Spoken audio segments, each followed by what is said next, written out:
السلام علیکم. You learn کے پلیٹ فارم سے میں ہوں آپ کی ٹیوٹر تنزیلہ مہتاب. ہمیشہ کی طرح آج پھر ہم ایک اور ٹیسٹ کو ڈسکس کریں گے. یہ ٹیسٹ جماعت نہم کے لیے ہے. تو چلتے ہیں اپنے پہلے MCQs یعنی کثیر الانتخابی جواب کی طرف. ہمارا پہلا MCQs ہے بھلائی کرنے کے بدلے میں کیا جواب دینا چاہیے. یعنی جب کوئی شخص آپ کے ساتھ بھلائی کرتا ہے تو اس کے بدلے میں ہمیں کیا کہنا چاہیے. اللہ اکبر، یہ آپ جانتے ہیں اس کا مطلب کیا ہے. اللہ بہت بڑا ہے. یرحمک اللہ، جب انسان کو چھینک آتی ہے تو وہ الحمدللہ کہتا ہے تو اس کے جواب میں یرحمک اللہ کہا جاتا ہے. جزاک اللہ، یعنی جب کوئی آپ کے ساتھ اچھا کام کرتا ہے تو جزاک اللہ خیر کہا جاتا ہے. اور الحمدللہ یعنی اللہ تعالیٰ کا شکر ادا کیا جاتا ہے. تو اس کا بہترین جواب جزاک اللہ ہے، یعنی کہ اللہ تعالیٰ تمہیں اس کا اچھا اجر دے. MCQs نمبر 2 ہے کسی کے راز کی حفاظت کرنا کہلاتا ہے کفایت شاری، صلہ رحمی، امانت یا عفو درگزر. کفایت شاری سے مراد یہ ہے کہ اللہ تعالیٰ نے آپ کو جو رزق دیا ہے، جو آپ کماتے ہیں، اس کو کفایت شاری کے ساتھ یعنی طریقے کے ساتھ اس کو استعمال کرے. نہ تو بہت زیادہ بخل کرے، کنجوسی کرے، نہ ہی زیادہ فضول خرچی کرے. پھر صلہ رحمی ہے، یعنی رشتہ داروں کے ساتھ حسن سلوک کو صلہ رحمی کہا جاتا ہے. امانت ہے، امانت کے برعکس یا اس کے اگینسٹ خیانت کا لفظ استعمال کیا جاتا ہے. اور پھر عفو درگزر یعنی کہ کسی کو معاف کر دینا. تو کسی کے راز کی حفاظت کرنا کہلاتا ہے امانت. یعنی کہ اگر کوئی شخص آپ کو اپنا کوئی راز بتاتا ہے تو وہ آپ کے پاس امانت ہے کہ آپ اس کی حفاظت کریں اور اس کو اپنے تک محدود رکھیں اور کسی کے ساتھ اس کو شیئر نہ کریں. نمبر 3 ہے کہ تکبر کرنے والا محروم ہو جاتا ہے کس سے؟ محنت سے، مال سے، اطمینان سے یا رحم سے. تکبر سے مراد یہ ہوتا ہے کہ جب انسان کے پاس کوئی چیز آ جاتی ہے تو وہ اس پر بہت زیادہ تکبر کرتا ہے، غرور کرتا ہے، گھمنڈ کرتا ہے. تو جب وہ شخص گھمنڈ کرنے لگ پڑتا ہے تو اس کا دل سے سکون چلا جاتا ہے، وہ اطمینان سے محروم ہو جاتا ہے. تو اس کا درست جواب ہے اطمینان سے. اس کا اگلا MCQs ہے حسد نیکیوں کو کھا جاتا ہے. جیسے غصہ عقل کو، اندھیرا روشنی کو یا آگ لکڑی کو. تو اس کا بہترین جواب ہے کہ جو حسد ہے وہ بالکل اسی طرح ہے. یعنی اگر ہم کوئی نیکی کرتے ہیں اور اس کے بعد حسد بھی کر دیتے ہیں تو ہماری جو نیکی ہے بالکل ضائع ہو جاتی ہے. تو اس کا بہترین جواب ہے کہ جس طرح آگ لکڑی کو، یعنی جب ہم لکڑی کو آگ لگاتے ہیں اور وہ راکھ بن جاتی ہے، اسی طرح نیکی کرنے کے بعد اگر ہم حسد کریں تو وہ نیکی بالکل ضائع ہو جاتی ہے. تو اس کا بہترین جواب ہے آگ لکڑی کو. حسد کی بڑی وجہ کیا ہے؟ یعنی ایسی کون سی بڑی وجہ ہے جس سے انسان حسد کرتا ہے؟ محنت نہ کرنا، دکھاوا، تکبر یا کچھ بھی نہیں. اس کا بہترین جواب ہے تکبر. یعنی ایک انسان جب تکبر کرتا ہے، غرور کرتا ہے، گھمنڈ کرتا ہے تو گویا وہ حسد کر رہا ہوتا ہے. روم کے بادشاہ کا نام تھا ہرکل، سوارف یا تمیم یا اس کے علاوہ کوئی بھی نہیں. تو اس کا درست جواب ہے ہرکل. ہرکل روم کے بادشاہ کا نام تھا. اب آتے ہیں اپنے مختصر سوالات کے جوابات کی طرف. ہمارا پہلا سوال ہے کہ شکر و قناعت کا معنی یا مفہوم لکھیں. یعنی شکر کرنا کیا چیز ہے؟ تو اس کا لغوی معنی ہے احسان ماننا، یعنی کہ کسی کی قدر کرنا یا پھر احسان کرنا. جب اللہ تعالیٰ کی جو نعمتیں ہیں، جو اس نے نعمتیں ہمیں عطا کی ہے، اس کا احسان کرنا، اس کی قدر کرنا، اس کا شکر ادا کرنا. اور محسن کا احسان مانتے ہوئے اس کا صلہ ادا کرنا، یعنی کہ اللہ تعالیٰ کا جو شکر ادا کرتے ہوئے اس کی تعریف بیان کرنا. اس کے برعکس ایک اور لفظ آتا ہے قناعت.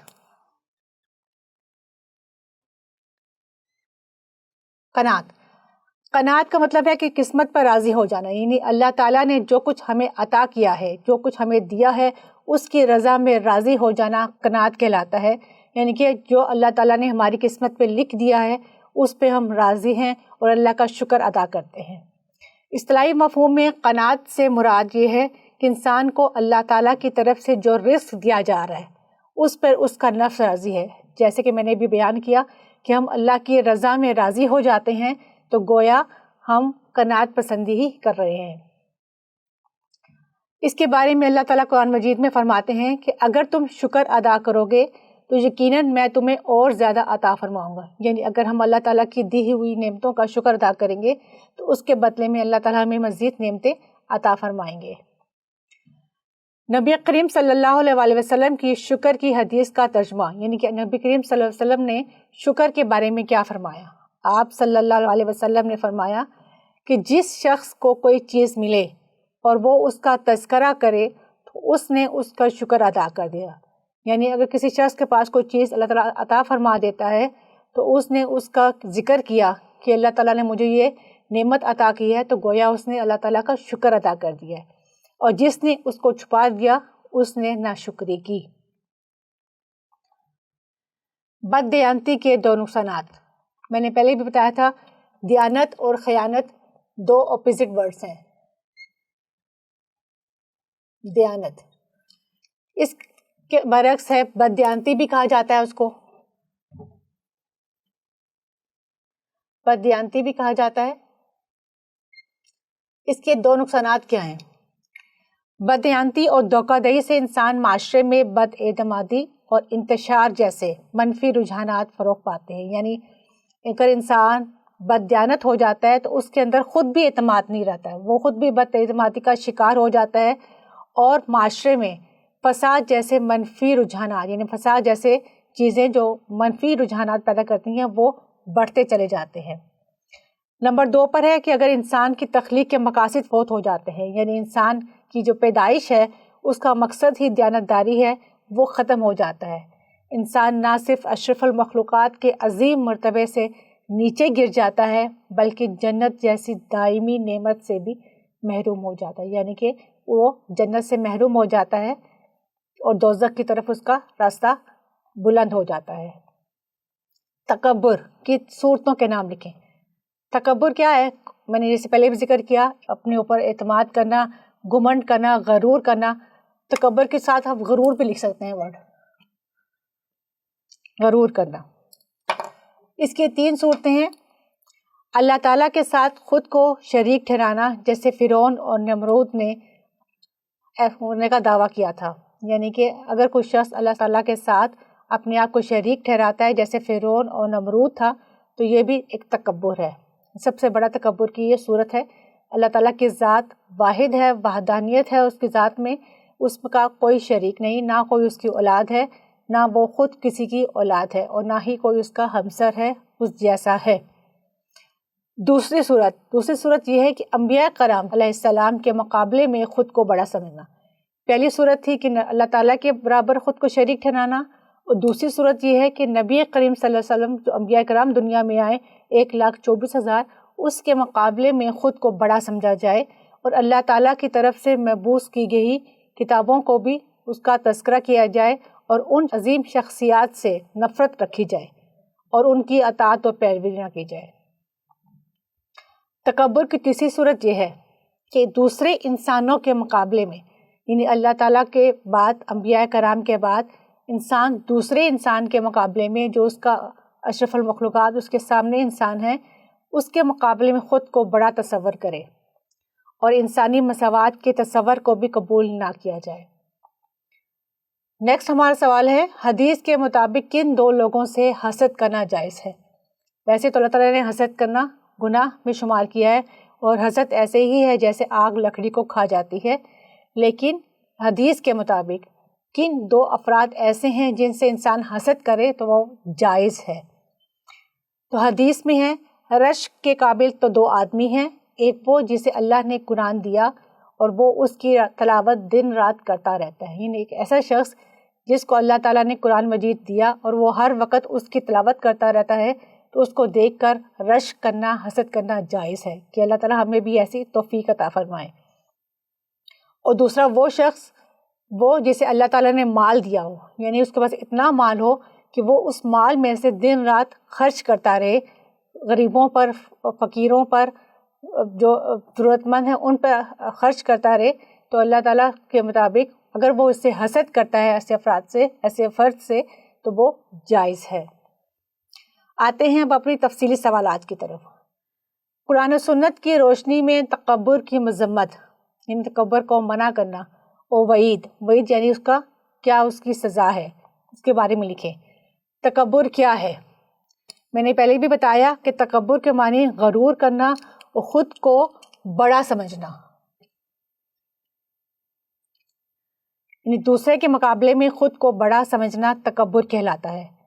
اردو میں اس کے لیے جو لفظ استعمال ہوتا ہے وہ بڑائی, یعنی کہ دوسرے کے مقابلے میں اپنے آپ کو بڑا سمجھنا اور خود کو بڑائی کے زمرے میں لے کے آنا. تکبر کی مذمت قرآن مجید میں کیا ہوتی ہے؟ اگر ہم قرآن مجید کی تلاوت کریں تو مخلوقات میں سب سے پہلے جب اللہ تعالیٰ نے حضرت آدم علیہ السلام کو پیدا فرمایا تو تمام فرشتوں سے یہ کہا کہ اس کو سجدہ کیا جائے, لیکن شیطان نے تکبر کیا اور کہا کہ میں آدم سے افضل ہوں, اس لیے میں سجدہ نہیں کروں گا. اللہ تعالیٰ نے اس کے جواب میں فرمایا, قرآن مجید کی آیت کا ترجمہ ہے, پس تو یہاں سے اتر جا, تجھے کوئی حق نہیں کہ تو یہاں تکبر کرے, پس نکل جا, تو ذلیل و خوار لوگوں میں سے ہے. یعنی کہ اس شیطان نے تکبر کیا جس کی وجہ سے وہ ہمیشہ کے لیے ذلیل و خوار لوگوں میں سے ہو گیا. غرور کا سر نیچا, یعنی غرور انسان اگر کرتا ہے تو ہمیشہ وہ کیا ہوتا ہے, اس کا سر نیچا رہتا ہے, کبھی بھی وہ بلند مرتبے کے ساتھ سر اونچا کر کے کسی سے بات کرنے کے قابل نہیں رہتا. وہ دن اور آج کا دن غرور کا سر ہمیشہ نیچے ہوتا چلا آ رہا ہے, یعنی کہ جب سے حضرت آدم علیہ السلام کی پیدائش کے بعد ابلیس نے سجدہ کرنے سے انکار کیا, اس دن سے لے کر اب تک غرور ہمیشہ اس کا سر نیچا ہوتا چلا آ رہا ہے. اور فرمان الہی کے مطابق آخرت میں متکبر انسانوں, یعنی جو انسان تکبر کر رہے ہیں, ان کا ٹھکانہ جہنم ہوگا. ترجمے میں ہے, کیا تکبر کرنے والوں کا ٹھکانہ دوزخ میں نہیں ہے؟ تکبر کی مذمت فرماتے ہوئے نبی کریم صلی اللہ علیہ وسلم نے ارشاد فرمایا کہ جس کے دل میں رائی برابر, یعنی کہ گندم کے دانے کے برابر, گندم کا دانہ اگر آپ دیکھیں تو بالکل چھوٹا سا گندم کا دانہ ہوتا ہے, کہ اگر کسی کے دل میں معمولی سا ذرا سا بھی غرور اور تکبر ہے تو انسان جنت میں داخل نہ ہوگا. یعنی کہ آپ خود دیکھ لیں کہ کس قدر مذمت آ گئی ہے غرور کی, کہ اگر ہم غرور کریں گے اور اگر گندم کے دانے کے برابر بھی اگر ہم نے تکبر کیا تو ہم دوزخ میں جائیں گے. زمین پر اکڑ کر چلنا, تکبر کرنے والوں کی ایک نشانی یہ بھی ہے کہ وہ زمین پر بڑے غرور سے چلتے ہیں, یعنی اپنی گردن کو اکڑا کر بڑی غرور کے ساتھ قدم رکھتے ہیں. یہ بات اللہ تعالیٰ کو سخت ناپسند ہے. اللہ تعالیٰ قرآن مجید میں ارشاد فرماتے ہیں, اور زمین پر اکڑ کر نہ چل, بے شک تو زمین کو ہرگز پھاڑ نہیں سکتا, نہ ہی ہرگز تو بلندی میں پہاڑوں کو چھو سکتا ہے. یعنی کہ اللہ تعالیٰ نے قرآن مجید میں واضح الفاظ میں کہا ہے کہ زمین پر اکڑ کر چلنا بھی غرور میں شامل ہے. اس کے اسباب کیا ہے؟ انسان کیا وجوہات ہیں, ایسی کون سی وجوہات ہیں جس کے بدلے میں انسان تکبر کرنے لگ پڑتا ہے؟ مال کی زیادتی, اگر اس کے پاس بہت زیادہ مال ہے تو ظاہر ہے وہ تکبر کرے گا, یا اس کے پاس اعلیٰ عہدہ ہے, بڑا مقام ہے تو وہ زیادتی کرے گا. اگر اس کے پاس بری صحبت میں بیٹھا ہوا ہے تو قدرتی طور پہ اس کی صحبت بھی چینج ہو جائے گی اور وہ پھر تکبر کرے گا. بے جا خوشامد کرنا, احتساب کا ڈر نہ ہونا, یعنی اس کا ڈر نہ ہونا کہ اللہ تعالیٰ مجھ سے اس سے پوچھ گچھ کرے گا, اس کا ڈر نہ ہونا بھی تکبر کے اسباب میں شامل ہے. اور بے جا لاڈ پیار, یعنی فضول قسم کا لاڈ پیار کرنے سے بھی انسان تکبر کا مرتکب ہو جاتا ہے. جنت میں داخلہ, جنت میں داخلے کے لیے صاحب ایمان ہونے کے ساتھ ساتھ دیگر تمام اخلاقی امراض سے بھی انسان کو پاک ہونا چاہیے. نبی کریم صلی اللہ علیہ وسلم اس بارے میں فرماتے ہیں, جو شخص تکبر, خیانت اور قرض سے بری ہو کر مرے گا وہ جنت میں داخل ہوگا. ٹھیک ہے, یعنی کہ یہاں پہ صاف واضح ہو رہا ہے وہ جنت میں داخل ہوگا. یعنی وہ شخص جو تکبر بھی نہیں کرے گا, امانت میں خیانت بھی نہیں کرے گا, اور اس کا تمام قرض, اگر اس نے دنیا میں کسی سے قرض لیا ہے اور وہ اس قرض کو ادا کر چکا ہے اور اس کے بعد وہ اللہ کی رضا میں راضی ہے اور پھر اس کی وفات ہو جاتی ہے تو وہ گویا جنت میں داخل ہوگا. مذمت کی وعید, وعید کا مطلب ہوتا ہے سزا،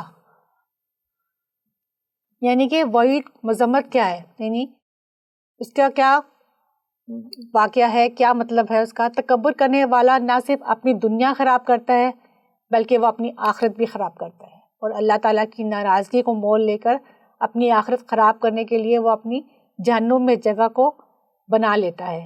اور اس بات کی طرف اشارہ کرتے ہوئے اللہ تعالیٰ قرآن مجید میں فرماتے ہیں بے شک وہ تکبر کرنے والوں کو پسند نہیں کرتا، یعنی اللہ تعالیٰ وہ شخص جو تکبر کر رہا ہوتا ہے اس کو پسند نہیں فرماتے. نیکسٹ ہمارا سوال ہے امانت پر مفصل نوٹ لکھیں. یعنی امانت میں نے پہلے بھی ذکر کیا، امانت کے برعکس لفظ آ رہا ہے خیانت اور پھر دیانت. امانت سے مراد کسی بھی شے اور عوام کو اس کے تقاضوں کے مطابق انجام دینا.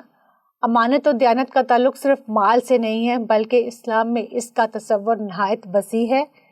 امانت اور دیانت کا تعلق زندگی کے ہر شعبے سے ہے. سب سے بڑی امانت داری خالق کائنات سے انسان کا وہ وعدہ، وہ عہد ہے جس کی پاسداری کے لیے انسان کو دنیا میں بھیجا گیا. یعنی کہ انسان صرف یہ نہیں ہے کہ اگر آپ کے پاس کوئی چیز اب امانت کے طور پہ رکھ دی جائے، مالی چیز، مادی چیز کو رکھ دی جائے، وہ امانت ہے، بلکہ آپ کی ہر چیز اللہ تعالیٰ کی طرف سے امانت ہے. اور سب سے بڑی وہ امانت ہے کہ ہم اللہ تعالیٰ کے نیک بندے ہیں. دیانت داری کا مفہوم. اردو میں جو لفظ استعمال ہوتا ہے دیانت اور امانت کی ادائیگی کے لیے استعمال ہوتا ہے.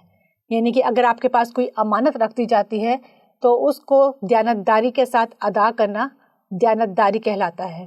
چنانچہ کسی کے حق کو درست انداز میں ادا کرنا یا کسی کی دی ہوئی چیز کو اسی حالت میں واپس لوٹانا دیانت داری یا امانت داری کہلاتا ہے. یعنی میں نے وہی بات کی کہ اگر کوئی آپ کے پاس کوئی چیز، مادی چیز آپ کے پاس رکھ دیتا ہے، اس کو آپ ویسے ہی لوٹا دیتے ہیں تو یہ امانت داری کہلاتا ہے.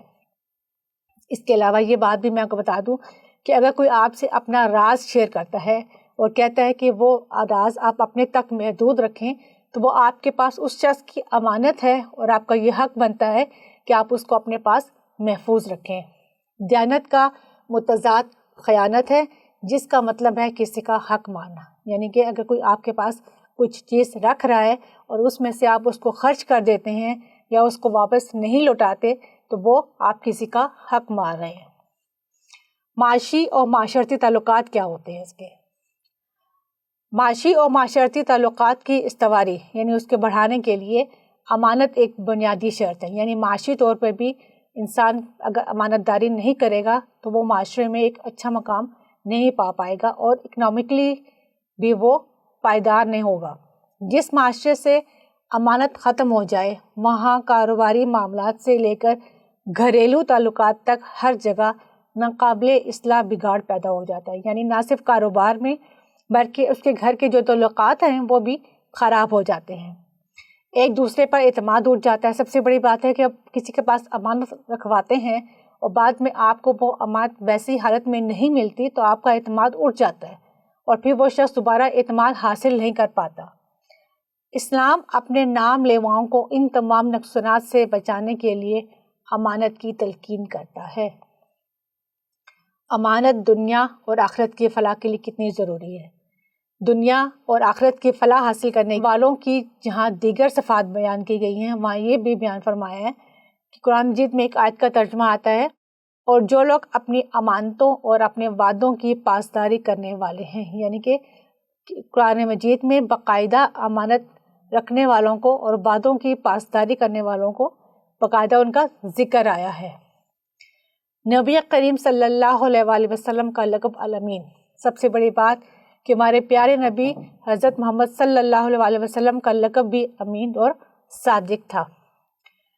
آپ صلی اللہ علیہ وآلہ وسلم منصب نبوت پر سرفراز ہونے سے قبل بھی عرب کے بددیانت معاشرے میں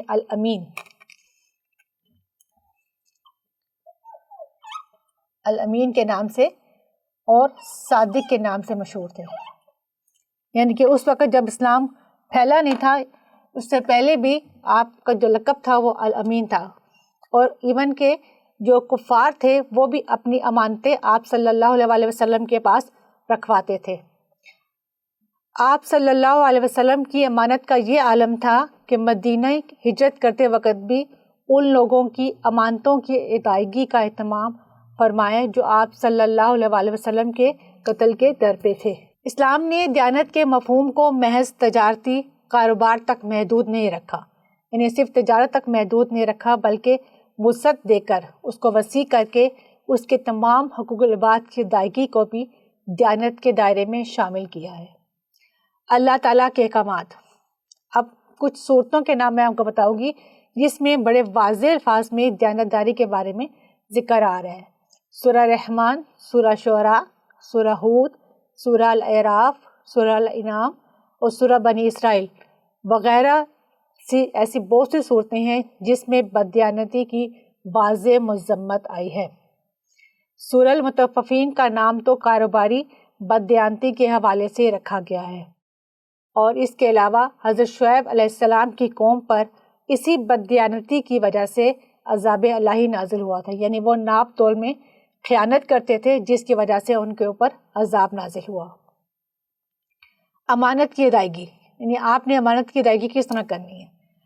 قرآن مجید میں اور حدیث میں بار بار ادائیگی امانت پر زور دیا گیا ہے، یعنی امانت کی ادائیگی پر بار بار بات کی گئی ہے تاکہ اخوت و مساوات ایک اسلامی معاشرے میں برقرار رہیں، یعنی کہ اگر ہم ایمانداری کے ساتھ امانت کو واپس کر دیتے ہیں تو معاشرے میں اخوت اور مساوات برقرار رہتے ہیں، ورنہ ایک اسلامی معاشرہ ٹوٹ پھوٹ کا شکار ہو جاتا ہے، یعنی وہ معاشرہ بالکل تباہ ہو جاتا ہے۔ اسی بات کے پیش نظر سورہ بقرہ میں اللہ تعالیٰ فرماتے ہیں جسے امین بنایا جائے اسے چاہیے کہ وہ امانت ادا کرے۔ جسے امین بنایا جائے یعنی جس کے پاس امانت رکھوائی جائے اس کو چاہیے کہ وہ اس کی امانت اسی طرح اس کو واپس لوٹا دے۔ ہماری آخری سلائیڈ ہے امانت داری کے فوائد و اثرات، یعنی کون سے ایسے فوائد اور اثرات ہیں جو امانت داری سے ہمیں حاصل ہوتے ہیں۔ سب سے بڑا اس کی جو سبب ہے، جو سب سے بڑا فائدہ ہے، یہ ہے کہ رضائی الہی کا حصول ہوتا ہے، یعنی امانت داری سے ہم اللہ تعالیٰ کی رضا حاصل کرتے ہیں۔ نمبر 2، امانت داری سے اخوت کو فروغ ملتا ہے، یعنی بھائی چارگی کو فروغ ملتا ہے، لوگ ایک دوسرے کے اوپر اعتماد کرتے ہیں اور امانت ایک دوسرے کے پاس رکھواتے ہیں۔ اس کے علاوہ معاشرے میں سب سے بڑا بات آتی ہے کہ معاشرے میں امن و امان قائم رہتا ہے، فساد نہیں ہوتا، انتشار پیدا نہیں ہوتا، اور نہ ہی ایسا کوئی فساد ہوتا ہے کہ جس سے معاشرہ تباہ ہو جائے۔ تو یہ تھے ہمارے کچھ آج کے پوائنٹس جو پیپر جو ہم نے ڈسکس کیے۔ امید ہے آپ اس کو بہت اچھی طرح سمجھ گئے ہوں گے۔ اپنا بہت خیال رکھیں۔ اللہ حافظ۔